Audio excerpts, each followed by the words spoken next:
just now, hit record. It's going to film everything that gets done on the screen. I'm going to put that up on that YouTube channel. So this is going to act as a sort of homemade lecture capture. So if you have to be out ill and you still want to watch a lecture video, this is not as nice as the lecture capture, but it's not bad. So that's my take on it. For people who didn't do 1051 with me last term, you can ask the people who did and they'll give you an honest opinion if I'm not listening. So you can ask them how it was. No guarantees about this. Sometimes the video is not so good. There's not much I can do about it. I use these headphones for a mic pack, so it feeds my voice in. Your faces won't be on this video, but if you ask questions or speak in class, that mic is probably good enough to pick it up, so your voice would get recorded and the rest of the class would be able to hear it if they looked at it. Before class, I'll always put these blank slides up on Brightspace. So they are there for you. You can print them off or open them up in some sort of PDF viewer. I kind of recommend you actually make notes with a pen and a piece of paper. There's been a bunch of educational studies that show that the act of writing notes with a pen on paper, even versus a stylus on an iPad, it really helps in retention and absorption of material. So I encourage you to take notes while I make them. And on top of that, I kind of encourage you to take notes on paper.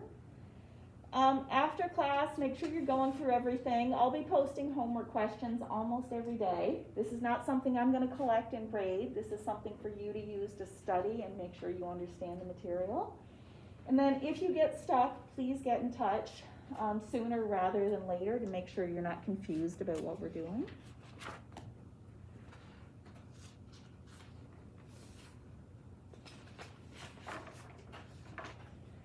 So our distribution of grades, the labs are a significant portion of this course, so they're worth 25%. The labs have their own Brightspace page, so when you go onto Brightspace, you should see Physics 2055 labs. That page is open and live now with some announcements and information about next week. Mr. Edward Hayden is the lab instructor. His email address is right here. You can also get him through Brightspace email. He does check it more often than I do. The labs are upstairs in this building. You are expected to complete all of the labs. You do have to pass the labs to pass the course. The labs are probably a little more challenging than what you saw in 1050, certainly more challenging than 1020, 1021. They're 3-hour long, the lab periods, and there is lots of support in the lab period. You're kind of encouraged to prepare ahead of time. Really work with your partner and ask questions as soon as you're feeling stuck of the lab staff and the TAs. I'm pretty sure you don't have to buy a lab book, but Edward should be able to confirm that for you. Okay, term tests. What I have planned for the term tests, anybody who's looked at the schedule already, and I'll even just pop it up here. My plan for the term test is that we're going to have a test most Fridays. Okay, so this is the schedule on the last page of the syllabus. The only Fridays we won't have a test are today, the Friday before break, and the Friday in the last 2 weeks of class. What the tests are going to be like is they're going to be short. It's not going to be a whole class period. They'll be in this room. We'll do a half of a lecture first, and then the last half of the lecture period, I'll pass out the sheet of paper, you write your answer and pass it back in. A typical term test would have 3 or 4 questions on it. What we're going to do will typically be 1 question. In a typical term test, you would have about 12 minutes per question. That's kind of the allotted time to get through it. I'm going to try and give you a little bit more time than that, so I'm not going to give you a cutoff of 12 minutes. Like, I'll try and shoot for 20 minutes for everybody. That's kind of for equity, diversity, and inclusion. I know some people may not qualify for extra time through the Blunden Center, but maybe they need extra time anyway, so I'll try and give everybody a little bit of extra time for those quizzes. The cutoff for those quizzes will typically, if the test is on a Friday, the cutoff will be the Monday beforehand. So you'll have about a week's worth of material for every one of those quizzes. There'll be 1 question. Hopefully it'll be pretty straightforward as we go through. The final exam is cumulative. That'll be for the entire course. We're going to have problem sets in this class. So we don't have a lab every single lab period. There are 3 or 4 periods without labs, and we're going to put problem sets in there. That's when you'll go in, you're going to work on problems with help. The lab staff will be there, the TAs will be there. I've got a graduate student mentor working with me to learn about teaching this year. He's going to be able to give you some lecture kind of time and advice on solving problems. So you'll get to spend some time solving problems with guided help. And then there'll be kind of a short assessment at the end. That's intended to be really quite straightforward and based on everything you did in the first hour. You know, if you understood those equations, if you could read the problem, make a list of the things you know, you should be able to kind of get full marks on that assessment. So that's how those are going to work. I think that's everything. Any questions in there? You've probably seen that I don't have any assignments on here. That's on purpose. I think this stuff is going to keep you pretty busy. Like, you're going to be preparing for the test every week. I didn't want you to have to do extra assignments on top of that. So that's why there are no assignments in there, because I know you're going to be working hard and you don't want to be kind of doing it all the time. Okay, any questions? And these problem sessions, they'll be helping you, you know, they'll be your study time for the tests as well. So all that stuff is going to build and come together. Okay, so looks like we're good there. A couple of parts of the calendar. First one is academic misconduct. I kind of do encourage students to review this in the calendar. Basically, it means no cheating. You're not allowed to copy off people. Probably, I encourage you to do your labs with a partner. You'll share your data and all that stuff, but as you write out your answers, you would write those independently, things like that. You're not allowed to take any of my stuff for the course and post it online or sell it online, which sadly some people do once in a while. You are overall expected to do all of the assessments in the class, so kind of all the labs, all the problem sessions. But you may end up being out with an illness. Certainly that happens, especially this time of year. If you're out for fewer than 5 days, you send me an email within 48 hours, and then that illness can be accommodated. If you're out more than 5 days, then you still send me a message within 48 hours, but I may need some documentation to go with your absence. The last thing I forgot to mention about those tests, I've got 9 of them planned. Right off the bat, I only intend to take the best 7 out of 9.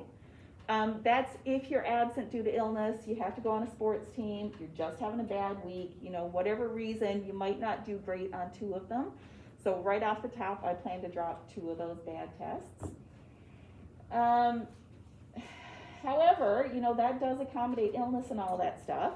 If you decide just for fun you don't want to write the first 2 tests and then you're ill for test 3, that's kind of too bad, right? You get a 0 for test 3. So the 2 drops will accommodate any illnesses and things like that. I think that's everything there.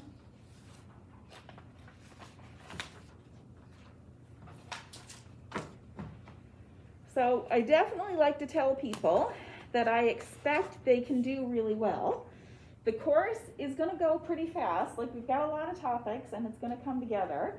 If you want to succeed, and I believe you can, you're probably going to need a strategy to help you succeed.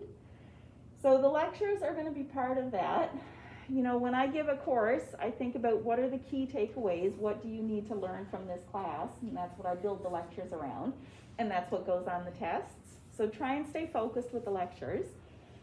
In class time, I'm going to try and give you time to work with your neighbors once in a while on solving problems. You don't have to. If you don't want to talk to anybody else, that's fine. You can do your own thing too. I would encourage you to ask questions. I try to be pretty open to answering any questions during class, so I will encourage you to do that if anything is confusing. Guaranteed, if you don't understand something, even if you think it's a basic thing that you should know, you know, at least half the class is wondering the same thing. So you might be the brave one who speaks up, and half the class will be very thankful you did. After class, I'll always post these slides with the notes I take, so you'll be able to compare your notes to my notes, make sure you didn't miss anything. Make sure you stay on top of those practice problems. I always recommend people use a calendar. Get all your dates in there, your study time, you know, make sure you're not leaving anything behind. I'm quite certain all of you are really busy. You're probably doing 5 classes, Probably lots of people are working, probably lots of people have family responsibilities, everybody's busy, right? So I suggest you have a calendar just to really stay on top of things. Get help, always important, sooner rather than later. I encourage you to work together. It's a pretty small class, there's 28 registered. Sometimes classes like to make, I know I'm not going to get the word right, is it a Discord? Is that a thing? Discourse? Discord? Discord. Sometimes classes like to make a Discord. That's a good way to communicate. So you might want to do that for each other so that you can talk about things. Or Facebook groups or whatever. Then you can always ask me questions.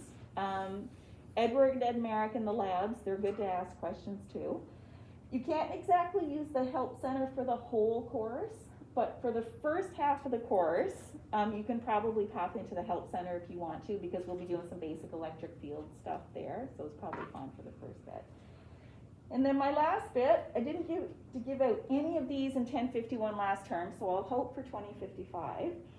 I challenge students to keep a physics streak. So what a physics streak is, you do some physics every single day between today and the last day of class is on the 6th of April. If you keep your physics streak, so you do some every day, no matter what, like seriously, if you have 3 midterms the next day, or if you're sick, or if your friend's having a big party, it doesn't matter, you still gotta do your physics. If you keep that up every day for the whole semester, I will give you a prize. Okay, a few chuckles, it's true, I did give out 3 in physics 1020 last semester, I didn't give out any for 1051. Normally I get a couple of questions. Okay, why don't I answer the 2 questions I usually get? The first is, how are you going to prove it? The answer is, I'm going to trust you. If you tell me you did this every single day, I am not going to call you a liar. I'm going to believe that you're telling me the truth. So you can't lie to me, because that's not fair. And the second question is typically, what's the prize? My answer to that is there's only one way to find out. Okay? Keep the streak, you'll find out what the prize is. Okay, questions?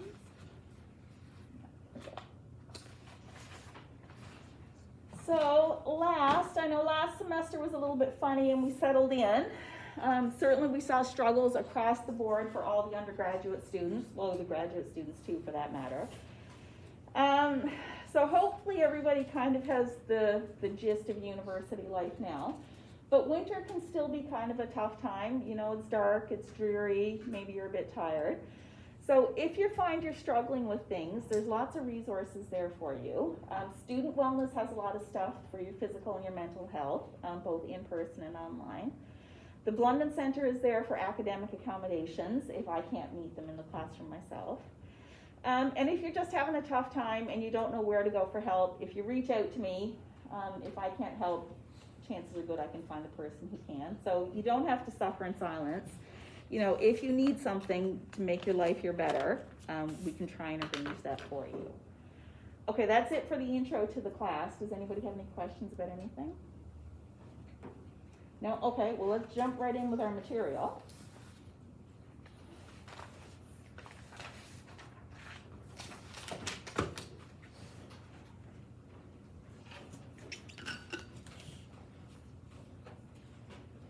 So we're going to start with chapter 21 from your textbook, all about electric charge and electric field.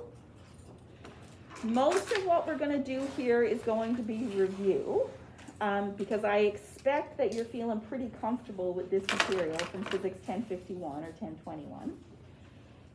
So what I have here is just kind of an interesting example. So this is a shark, of course, lives underwater. You see those dots right here on the front of the shark's face? These are really cool. These are long channels that go through the shark's body, and they're filled with a little jelly. And what those channels are, they're actually electric field sensors. So just like your nose is a scent sensor, and your eyes are a visual sensor, these channels are an electric field sensor for the shark.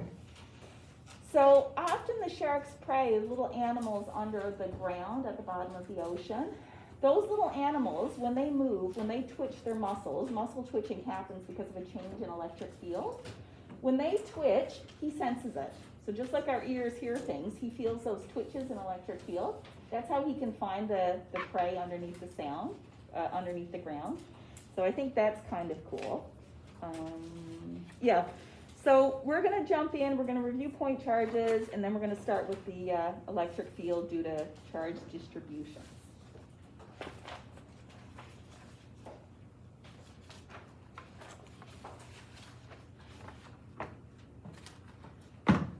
So here's what I think you know already.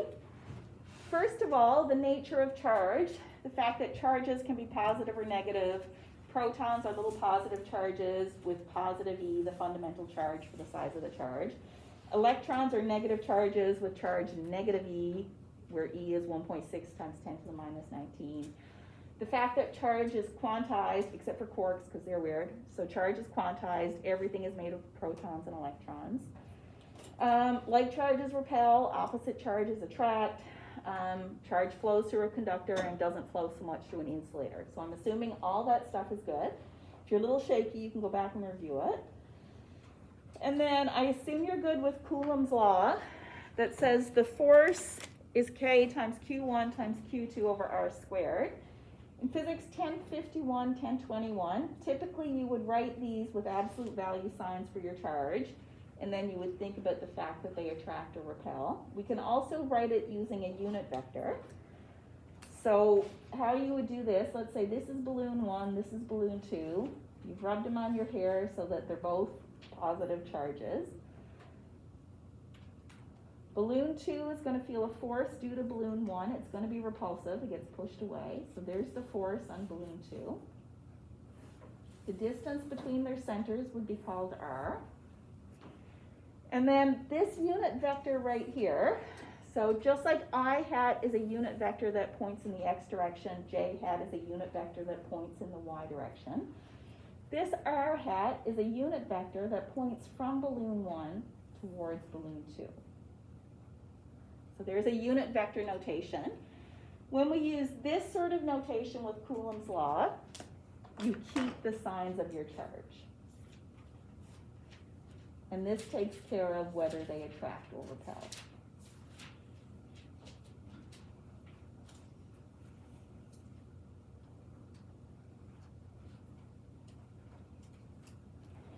If you prefer to carry on doing it the 1051 way where you use the absolute value, think about attract or repel, that's fine, you're not going to get it wrong.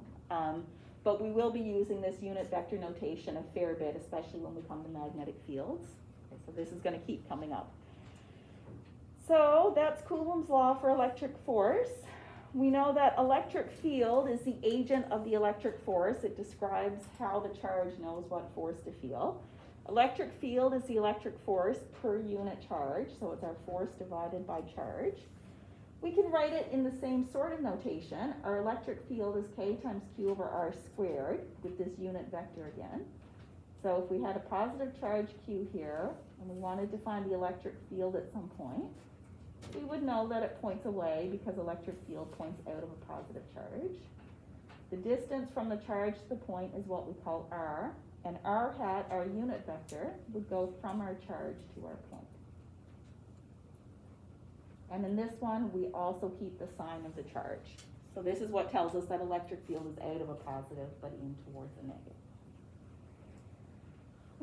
When we find electric field and electric force due to groups of point charges, I assume you're comfortable with the idea of doing a vector sum. We would find the force on each one and then add them up as vectors using our components and all that.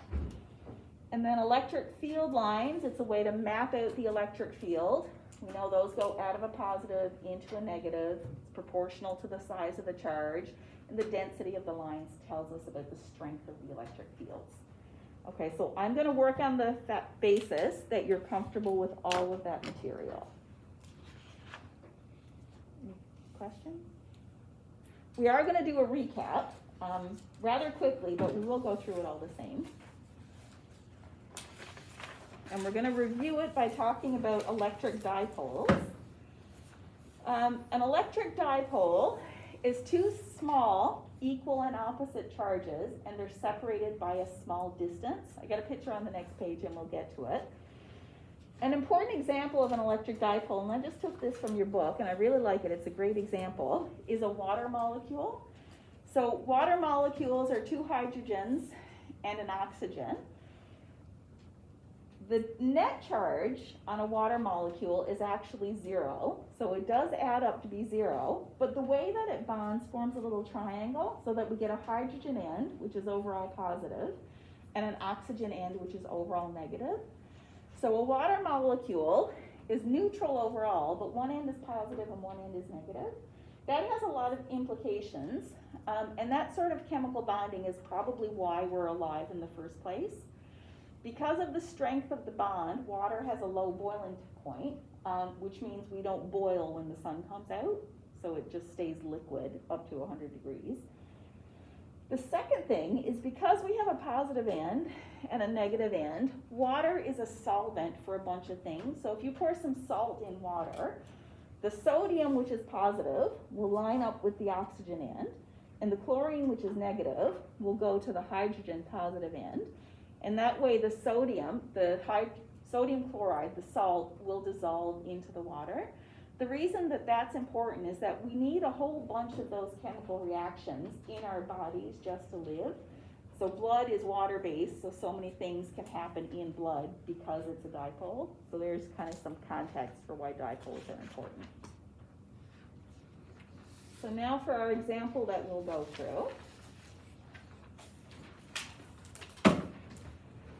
So our definition of a dipole is that we have two charges, positive Q and negative Q, and they're separated by some distance d, and this distance is a small distance. The small bit is important. What we're going to do is draw the electric field lines around a dipole, our positive and negative charges, and we're going to draw the net electric field vector at points A, B, and C. So that's what we'll do in this problem.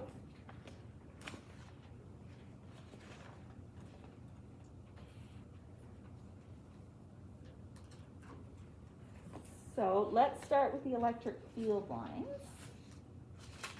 I cheated and I already did it on a simulation. So let's do that live and then we'll go ahead and trace it. So there's my positive and negative charges. They're my dipoles. When I turn on the electric field lines, see that my electric field is coming out of the positive, curves around and goes down into the negative. If you want to try this simulation, you can just Google PHET, P-H-E-T, electric fields. This will help you look at a lot of different electric field lines. So this is what the electric field lines will look like around that dipole. So let's go ahead and draw those. So our rules say that the electric fields go out of the positive and into the negative. So there's the first line we can draw. And then it starts to curve as we come around.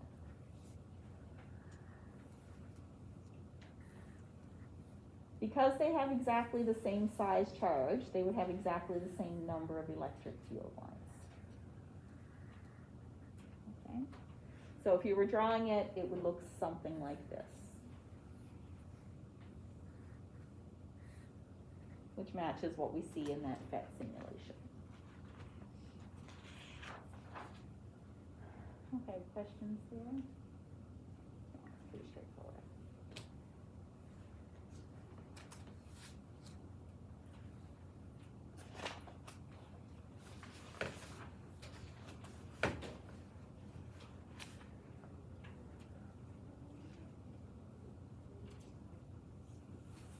So next, we want to draw the net electric field at each of the points A, B, and C. So for each of our points, we'll start with A. We've got two charges. They'll each make an electric field. And then to draw the total electric field, we'll have to do kind of in our head the vector sum of those two electric fields. So as we draw the electric fields due to each charge, we'll try and get them sort of to scale. Okay, so let's start with that point A. The electric field due to the positive charge will point away from the positive charge. A is close to the charge, so it would make a bigger electric field. So there's the electric field due to the positive charge.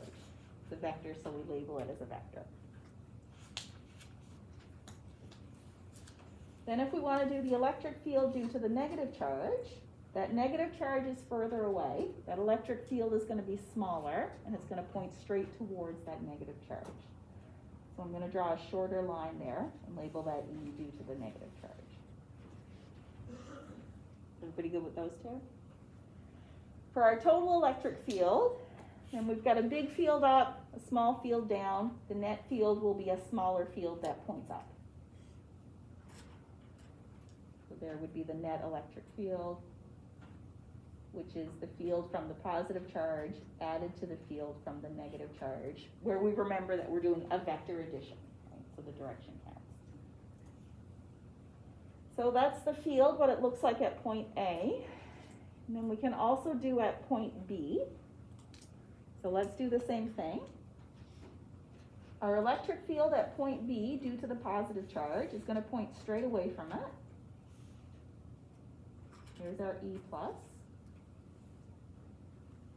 Our electric field, due to the negative charge, let's think about the relative size. B is closer to the positive than it is to the negative. So this electric field is going to be smaller, and it's going to point directly towards the negative charge. So a shorter line that points right down towards it. So there's that electric field. Now we have to do the vector sum. So what does it look like if we add those two vectors together? So overall the y component will point down, because that one has a y component that points down. This has a big x component right, this has a small x component left. So our net electric field will point to the right and down.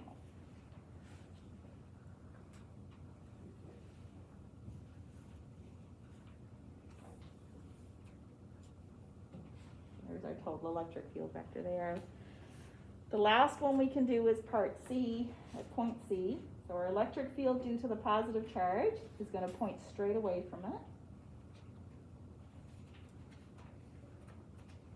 Our positive. Our electric field due to the negative charge. Point C is at the midpoint, so it's off to the right, but vertically in between the two charges. So we're the same distance from both charges. So this vector has got to be the same length as this vector. And points right towards E negative. So those two have equal and opposite lengths in the x direction, same lengths in the y direction. If we do that vector sum, the x's will cancel, the y's will add up, and it will point straight down.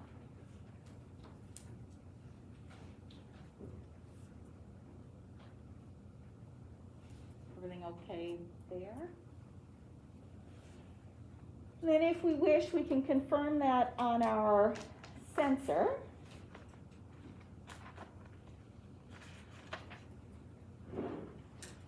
So I'll switch over to the sensor. We can put in our electric field sensor at each of those spots. So point A was up here. You see that it points straight up. It's kind of gone off the screen a bit. Point B was across from the positive charge.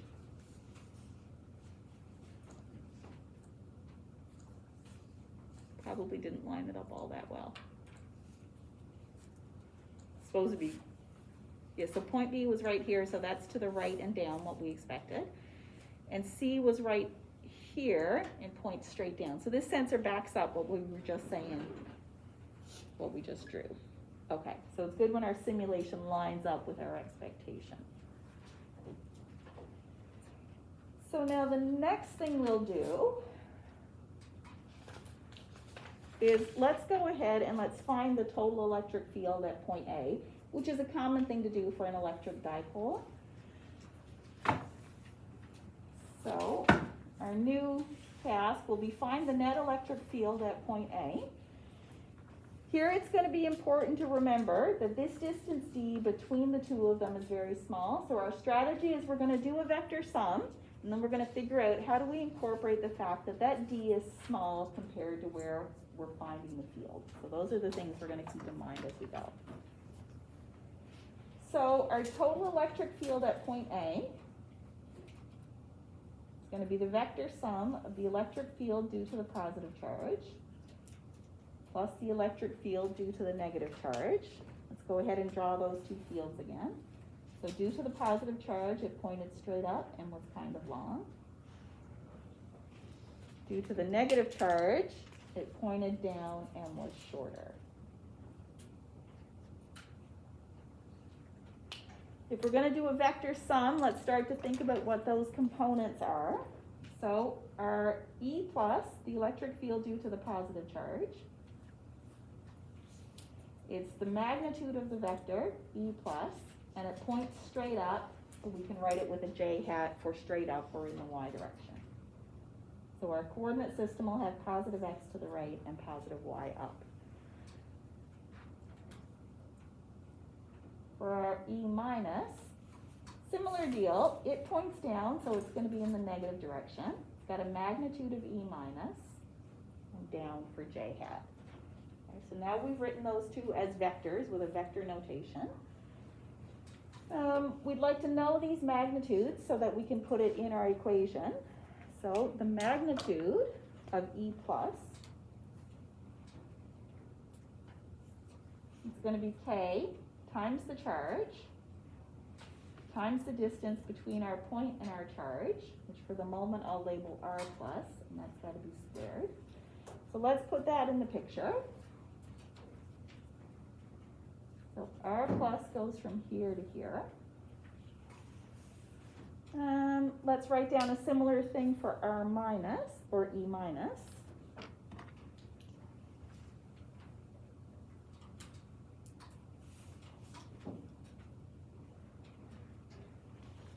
And R minus will go from our point to our negative charge, from here to here. As I'm looking at this, what I'm thinking now, when I find my solution, I want to have something about my distance A to a place that's important to my dipole. And a place that's important in my dipole is where is the center point. So I put down my coordinate system, but I didn't put in my origin. So now I'm going to put in my origin so I can label a distance y, so I can have a reasonable way to talk about where is point A related to the dipole. So I'll draw a line through the center of the dipole. This is where I'm going to put y equals 0. And I'm going to say that point A is the distance y from the center of the dipole. Okay, so this y is a good coordinate to talk about the distance to that dipole. And now all of a sudden, these R pluses and R minuses are related to y and d. So the distance from the plus charge to the midpoint is d over 2. From the minus charge to the midpoint is also d over 2. So now if I come back to my E plus and my E minus, R plus is equal to y minus d over 2. And R minus is equal to y plus d over 2. Okay, so now I'm thinking about my electric fields in terms of parameters that are important with the dipole. How far away am I and how close are they together? So let's get these things in our expression. So E plus is K times Q over y minus d over 2 squared. And E minus is K times Q over y plus d over 2 squared. Okay, so there's an expression for both my electric fields. My net electric field is going to be in the y direction. So my total electric field will only be a y component. It'll be E plus, that one's positive because it points up. Subtract the magnitude of E minus, subtract because that one points down. So to get my total y component, I'll do this one minus this one. And I'll fill in what I just wrote for those components.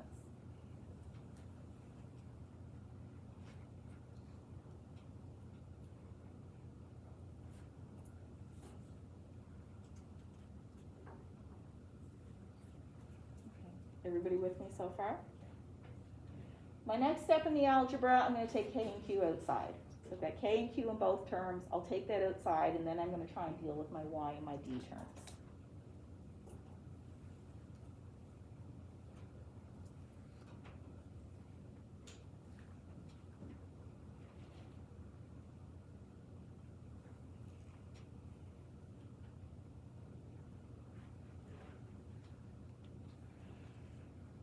So now, this is true, right? This is an accurate equation.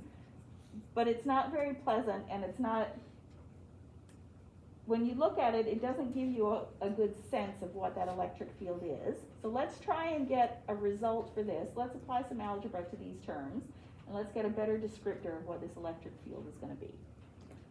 So let's go, what do we mean by this term? So we'll put a question mark here. I'm going to grab a fresh sheet of paper and start to work on that algebra a little bit.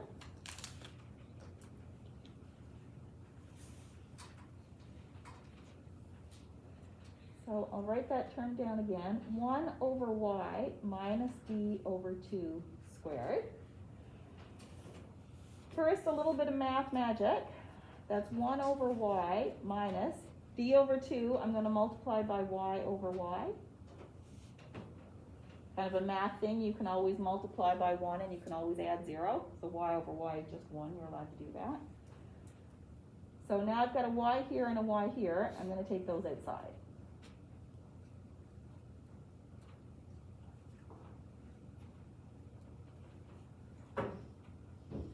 Okay, using lots of brackets because I don't want to get confused about that squared sign. So this means both of these terms are squared. 1 over y squared, 1 plus d over 2y squared. So good. Okay, now I'm just going to separate those. 1 over y squared times 1 over 1 plus d over 2y squared. Still good? All right, so I'm okay with 1 over y squared. This one, however, I'd like to deal with this one a little bit more. So what is that going to work out to be?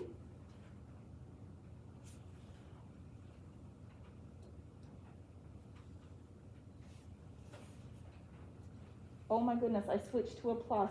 All of a sudden, you see I went minus, minus, and then plus. So sorry, I try to be careful, but once in a while I just make a mistake.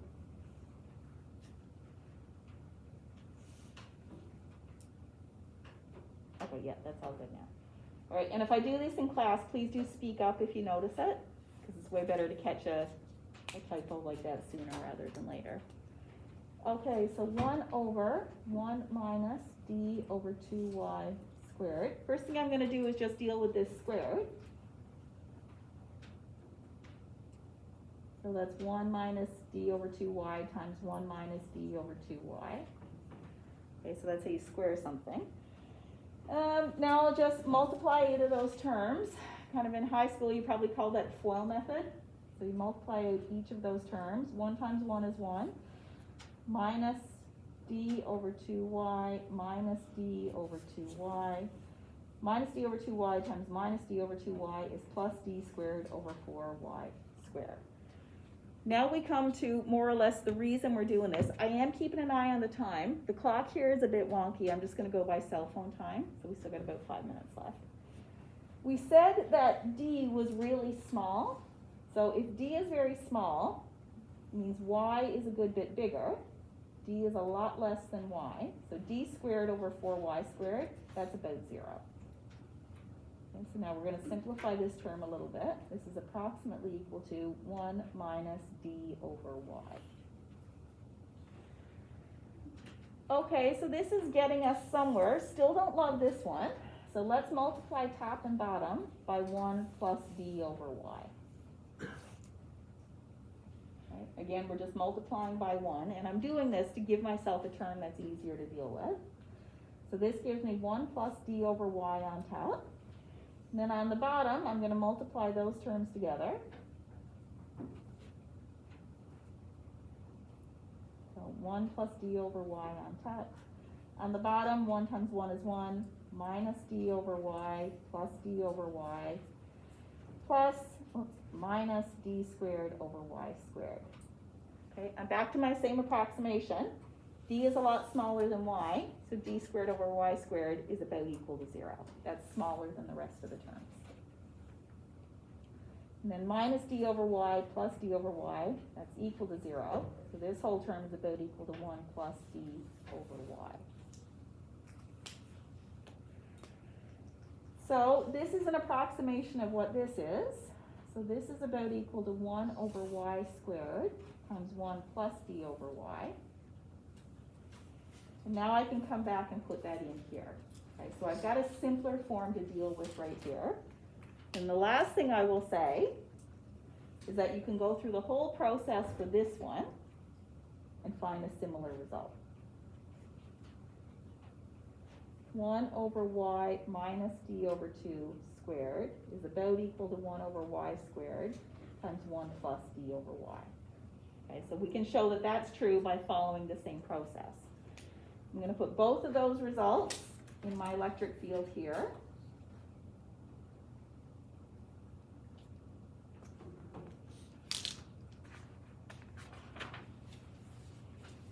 And I get K times Q outside of 1 over y squared, 1 plus d over y, minus 1 over y squared, 1 minus d over y. And so there's my expression for my electric field. I can take my y squareds outside. KQ over y squared.